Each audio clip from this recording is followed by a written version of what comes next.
Salut à tous, voilà je vous fais une petite intro de cette vidéo un petit peu à l'arrache parce que je suis actuellement en train de monter cette vidéo donc sur le thème de quel matériel emmener pour faire des vidéos vlog si vous partez en randonnée sur Saint-Jacques-de-Compostelle ou sur tout autre voyage en itinérance, et je me suis rendu compte que j'ai complètement supprimé les rushs de l'introduction. Oui je sais, je suis un petit peu un gros boulet et voilà, je vous laisse tout de suite avec la suite de la vidéo. Non, je n'emmène pas avec moi dans mon sac à dos tout mon matériel vidéo hyper lourd parce que ça voudrait dire mon appareil réflexe, mes batteries, mes disques durs, mon ordinateur, mon trépied, ça serait bien trop lourd. Je me suis contentée sur Saint-Jacques-de-Compostelle d'avoir un matériel beaucoup plus réduit et restreint. Il existe aujourd'hui des tas d'alternatives pour réaliser des vidéos avec un matériel léger et compact. Numéro 1, le matériel pour tourner votre vidéo. Comme le poids est un facteur hyper important en randonnée, moi j'ai décidé tout simplement d'utiliser mon téléphone portable qui est en fait ce que j'aurais utilisé pour appeler tout simplement, pour les messages, les applications. Donc je l'aurais de toute façon emporté avec moi et ça me permet également de réaliser mes vidéos. Ce que je vous conseille de faire si vous avez vous aussi un smartphone, parce que la qualité des caméras vidéo est largement suffisante, ça filme aujourd'hui en HD et c'est un gain de poids évidemment.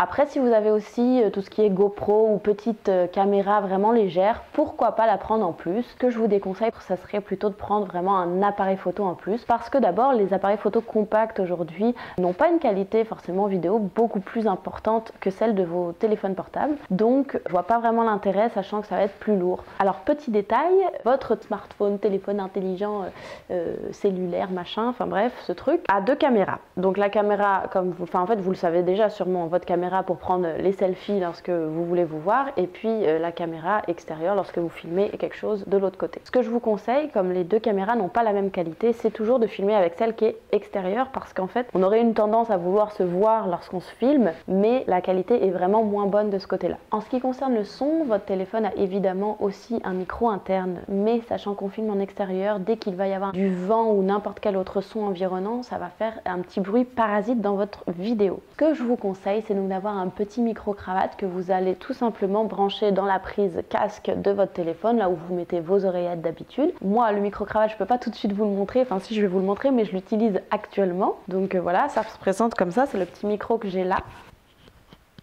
Actuellement, il est connecté à l'appareil qui est en train de filmer. Donc voilà.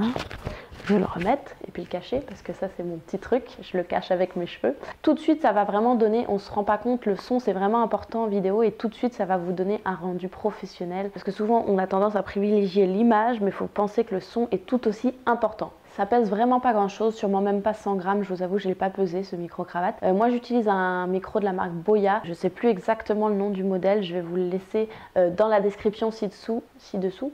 Dans la description ci-dessous. Et oui, petite précision, moi j'ai un iPhone, mais le micro-cravate en question, il est compatible avec tous les smartphones, donc même Android, il n'y a pas de problème. Numéro 2, les accessoires. En gros, il va y avoir deux cas de figure lorsque vous allez vouloir vous filmer sur le chemin. Soit vous filmez à l'arrêt, soit vous filmez en marchant. Donc si vous vous filmez à l'arrêt, vous pouvez utiliser un mini trépied très léger avec des bras qui sont flexibles et qui vont vous permettre de l'accrocher là où vous le souhaitez. Et donc en plus de ce mini trépied, il va vous falloir un petit clips qu'on trouve un peu partout pour les téléphones en fait. Avec le pas de vis, vous allez pouvoir le mettre sur le trépied et ensuite clipser votre téléphone dedans. Mais l'inconvénient de cette technique, c'est que ça exige de trouver un socle à votre hauteur, quelque chose qui va être assez haut pour pouvoir poser le trépied dessus, un poteau ou toute autre chose, une branche d'arbre, n'importe quoi. Autrement, si vous voulez vous filmer lorsque vous marchez, moi j'ai trouvé un accessoire que j'avais emmené avec moi sur le chemin de Compostelle qui est vraiment au top. Ce petit truc qui peut paraître un petit peu bizarre, c'est un peu un outil à tout faire. Alors à la base, je l'ai acheté parce que c'était une perche à selfie. Tac, voilà. Donc on met le téléphone ici. On n'a pas l'air très malin, hein. Je sais pas, moi c'est pas mon truc le selfie stick, mais je me suis dit que c'était un petit peu une option intéressante si je voulais me faire des vidéos sur Compostelle. Et qu'est-ce qu'il a de très pratique ce gadget? C'est qu'il a une petite manette comme ceci. C'est une manette Bluetooth, donc qui va être connectée à votre téléphone intelligent.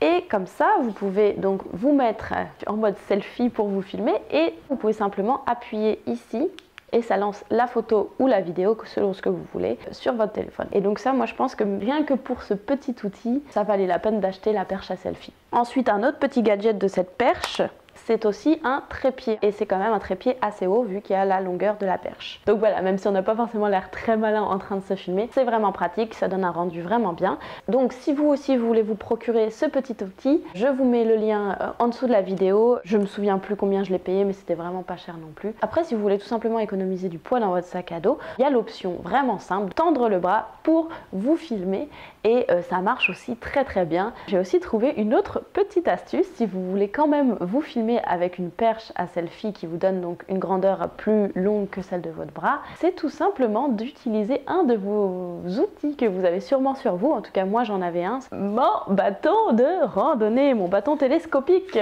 parce que ça fait quelque part la même utilisation qu'une perche. La bandoulière pour aller serrer mon téléphone dedans et ensuite je tenais le bâton comme une perche à selfie si vous voulez. Je me suis dit que s'il y avait des gens qui me voyaient en train de me filmer comme ça sur le chemin, ils devaient beaucoup rire. Donc si vous marchez vous aussi avec des bâtons de randonnée télescopiques, parce que bâton en bois c'est peut-être un peu plus compliqué, et n'hésitez pas à vous en servir comme une perche à selfie, c'est très pratique. Enfin, un dernier petit accessoire très utile lorsque vous faites des vidéos en randonnée et que vous n'avez pas toujours accès à de l'électricité tous les jours, parce que lorsqu'on fait de la vidéo avec son téléphone, ça mange beaucoup de batterie. Une batterie externe, donc voilà, avec son petit câble, ça permet de recharger une fois et demie votre téléphone, cette petite batterie. Il existe des batteries plus lourdes et plus conséquentes, donc qui peuvent recharger plus longtemps votre téléphone. Moi, je trouvais que sur Compostelle, une fois et demie, c'était largement suffisant. Numéro 3, le montage de votre vidéo et le stockage. Voilà, vous avez tourné votre vidéo, il vous faut maintenant assembler les différents bouts de vidéo que vous avez fait ou couper dans la vidéo ou éventuellement même y ajouter une petite musique. Vous allez donc avoir besoin d'un logiciel de montage. Ce qui est super pratique avec les nouveaux téléphones intelligents, c'est qu'on peut aussi faire ça dessus. Donc en fait, pas besoin